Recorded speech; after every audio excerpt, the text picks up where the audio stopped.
Hello and welcome to this episode of Demystified as we explore home cooking in a modern world. I'm Linda and I'm here with my friend Paul. Hey Paul, how are you? Linda, How's it going? it's Friday fun one. It is a Friday fun one, so how are you? How was your week? Yeah, got caught up in Not a lot of cooking going on this situation. No, week. but I've got a plan. I just wasn't able to execute. But okay, a plan's a good thing. yeah, so there's a few things which one I'm gonna try, which I think is a bit weird, and the other one's something that I've been craving. Oh, the Snot block. no, well, and for our overseas listeners, who aren't used to our slang, that's a vanilla slice, which is a kind of pastry and custard, vanilla custard delight. Yeah, delight. I can't say this word. Colloquially, Yes, is that right? Well done. Known as a snot block. Yes, but we don't like. That's I like that. Yeah, I know you think do. it's quite You're endearing. such a 14-year-old sometimes. But thinking of planning is where I'd like to ask you a question. Yes, without notice. No, we're coming up to holiday season, Easter break, and for everyone in Australia, it's really, religious or not, it's a really good time to spend with friends, get away, and have a break for a lot of people. So, and as usual, I have overcommitted to myself in terms of my availability and the food and capabilities and the food I can bring.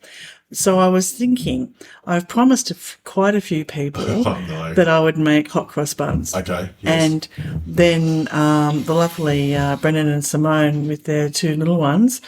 And I thought, yes, they'll be over late morning. It'll be a late morning. Yeah. Yeah, no. Brennan wants to come over about 9. And so 9 in the morning. Okay. That's good for them with the little ones. So that's good. But my question to you then is, when I don't really want to get up at 4 to start making the buns. No.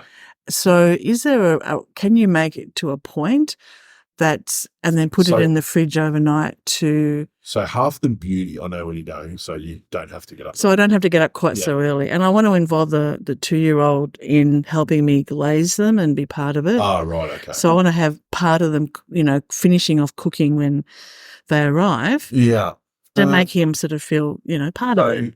Part of the beauty of a hot cross bun recipe is that because of its moisture content and because the way you bake them and the ingredients and all the rest of them, is that while yes, they will go stale, they don't go as stale over a period of time. But in your scenario, what you're talking about is par baking, which is a very common commercial way of going about doing breads.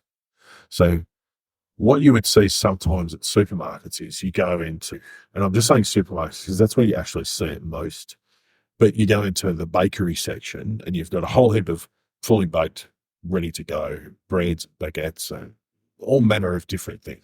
But if you hunt around enough, sometimes, and it used to be much more prevalent than what I see it now, and I'm going back like maybe 4 or 5 years, but what you would see is par-baked stuff. So what it is essentially it's been proved, rolled, and baked, but only about 30 to 40%. And then the idea being is that it would keep a little bit longer and you would take it home and finish the baking yourself. Okay.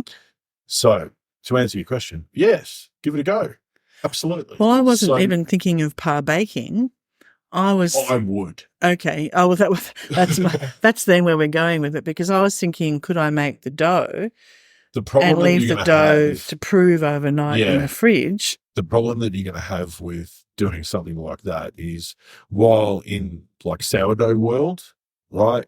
Yes, that's a really good technique, right? Because it's much slower fermentation versus what active yeast does. Mm-hmm. So what you would find is, even in a fridge, even though it's cold, but if you use our recipe, it's just, instant yeast, right? It will overproof, even in the fridge.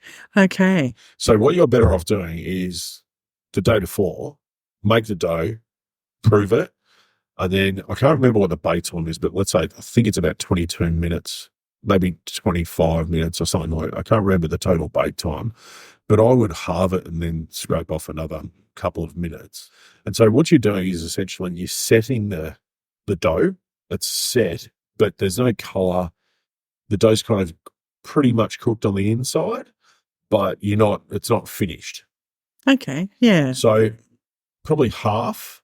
Minus a couple of minutes? Maybe, like, depending on what the cook time is. If it's, let's say I'm trying to remember, but let's say it's 22 minutes, right? I would do 10 minutes. Okay. And no glaze. No glaze. No, that makes sense. And then when they get there in the morning, well, just before they arrive or whatever, I know you probably want the kids to roll the dough. Oh, no, I don't. No, because there'll be the Easter egg hunt. Yeah, okay. The chocolate hunt, yeah. which is the most important treat. And you think you're going to get them to get involved with something after chocolate? No, that's the treat. This is your inexperience. No. The thing is, sit him on the bench, give him a pastry brush, and let him glaze the buns. Yeah. While we put them back into the hot. Well, with support. Yeah. And with support. And I mean, we'd be there holding him on the bench anyway, making sure he doesn't do anything close to the heat. Yeah. And how old's this child? Oh, he's a super genius. So oh my God! Yes. No, so's my child. They're all every child. Yeah. No, he's a 2.5. He's 2.5, and wobbling a pastry brush if he wants to over the buns with some. So I would glaze. I would par bake. And then they go back into the oven, go and do the Easter egg hunt, and then there's a distraction from me wanting to just shove 3 kilos of chocolate into his mouth all at once by saying, we can't have any chocolate until we have a bun. Yeah. Because now they're ready. And he made them with me. Well, I think there's it's a cunning plan. Plan. I know there are. Less, but a plan. From a cooking perspective, I would try par baking. Okay. Absolutely. And so what I would also do is let's say your first bake. Yeah. Okay. So the bake to just kind of set everything in the 10 minutes, 10 or 11 minutes. Once that comes out of the oven on a cake rack, let it cool completely. And when I say completely, it's got to be room temperature, like cool. And then I would get a freezer bag, a large enough freezer bag that you can basically put the whole tray in, or a plastic shopping bag or whatever, and leave it in a plastic shopping bag outside, not in the fridge, just on the bench overnight. Oh, that's easier, because it will be not during the day I'll be doing this, because it'll be made after work. Yeah, but just make sure there's no warmth to it when you put it in the plastic, because it'll sweat. Yeah. And then everything will go a bit soggy. But give it a go. Even if it just starts to get a little bit of beanish colour on top, that's okay, right? It doesn't matter too much. Okay. But yeah, you just want to get it to the point where it's had its oven rise. Okay. So as we know with doughs, when initially they go into the oven, especially with steam, you get a dramatic lift, right? Once it's gone through that, and maybe you're just starting to see a slight turn in colour, but it's like kind of got a bit of it's not a crust on top yet, but the surface is dry. Mm-hmm. If you're worried about the dough being cooked enough, just stick a skewer in it, like a cake tester. Yeah. And try par baking. Par baking is really good. So I used to do, when I was way back when I was doing sort of bulk pastry cooking, we used to do a lot of par bake stuff, like a lot. And the bakers especially, so I was pastry cooking, but there was a whole bakery department. The bakers had it down pat, and it was a really, really good way to have fresh bread, but not, because you just so you can do it with more. You can do it with everything. Oh yeah, basically, sort of. I think the problem is like, where do you store it? Oh well, on a longer cook time. You'd need to have a longer cook time to make it worthwhile par baking, wouldn't you? Otherwise, it'd be quick cook time. Yeah. So what's the point? So in your scenario, I would just stick to the time and the temperature of the recipe, and then, as we say, halve it. Okay. But what we might do is do a bit of digging into, what does par baking look like? Because I think what we would find is maybe we would drop the temperature and halve the time. Okay. Right? Rather than 2/3 of the time or 1/3 of the time. I think we would drop the temperature so it's fractionally lower. Yes. So you're not getting the colour on top, but the dough's cooked, for want of a better, almost cooked, for want of a better term, and you're just doing the finishing off.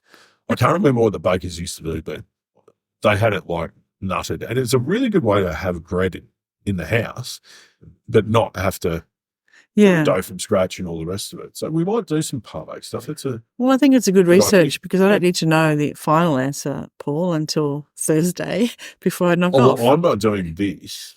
I was thinking about doing, should we do a par-baked baguette recipe? A par-baked. That's a good idea. No, that's a great idea, but you can, I'm sure I can. And I'm sure we could do par-baked hot cross bun. But I will ask you about the hot cross bun recipe before Thursday before I leave to make sure I've got it down. It's on the website, mate, and in the cookbook, I think. Yeah, no, I've got and which I have.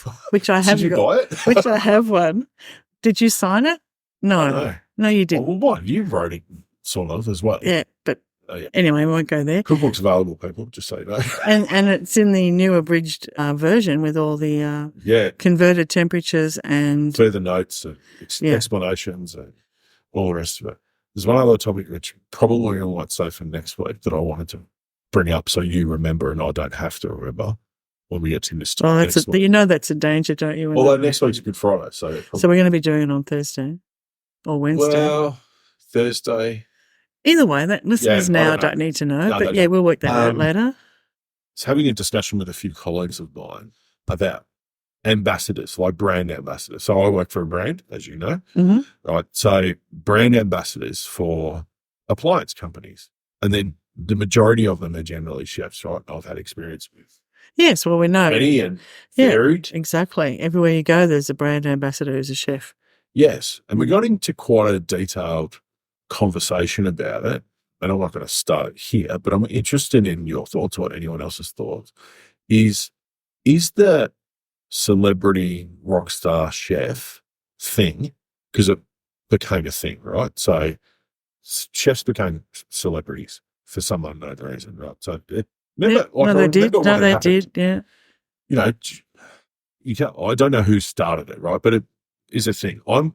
The feeling that I'm getting with the inundation that we have is that I think it's actually dying a long, slow and painful death. And so my question is what's the next thing? What's the next thing? Not necessarily for like appliance companies, but when the celebrity chef thing dies its death, because everything's cyclical, right? So we know that while there'll still be some that maintain, the Jamie Olives of the world, probably the Gordon Ramsays, but all of everything else, when that slows down, stops, right? What's next? What's going to entertain people to the same level? What's next? I have no idea what's in the social kitchen for that, because there seems to be a lot of change away from, I think we've all come through the last few years all around the world, and there's lots of talk about, given the world economy and the world inflation problems and don't start talking tax, right? No, I'm not going to talk tax because I did notice that there's no brand ambassadors for accounting. But anyway, but I did think there was a sort of a shift away from some material things into more sort of how do we want to live? What are we doing? How are we? Yeah. What can we grow in our economy in a way which is sustainable and not unsustainable? The idea of just using resources ad infinitum hasn't really made anyone happy. There's a great chunk of our world population that's being left out of that growth. Yeah. And so I think from what I'm seeing, there's a real sort of interest now in sort of re-gauging where we are. We've got climate problems, we've got economic problems, we've got a whole range of social issues that every country that you tune into has got problems with people being isolated and lonely and the support not being able to there, and governments don't have enough money to do everything that they need to do for their people. So is there going to be some sort of shift? And who's an ambassador for that? There's just a lot of scattergun approach from what I can see at the moment. But that's where I think the new chatter in everything is about that. So you're asking an accountant. Yeah, I just thought I'd throw it out there. I have no idea. I don't know what our listeners think, but I think with food, what I'm seeing, and I have a different perspective on you, but I see a lot more people, learning how to go back to some basics. Yeah, a lot more of just different types of cooking, not fancy, Yeah, but but I'm home talking about the growth of growing things or getting to know your local community. Yeah, but you see, do you remember all that more of that? If we started, if we look at that as an example, right? So growing your own stuff and maintaining your own garden. You and I would both remember very well, and for those in Australia, some of you would too. But remember the huge thing that was the outdoors, right? Your garden. There was Don Burke, Jamie Jury. There was, Better Homes and Gardens is still on. Like, still like people talk about it all over the world, Costa. Yeah, but there was an absolute influx and abundance of these lifestyle outdoor garden programs, and then now there's very minimal.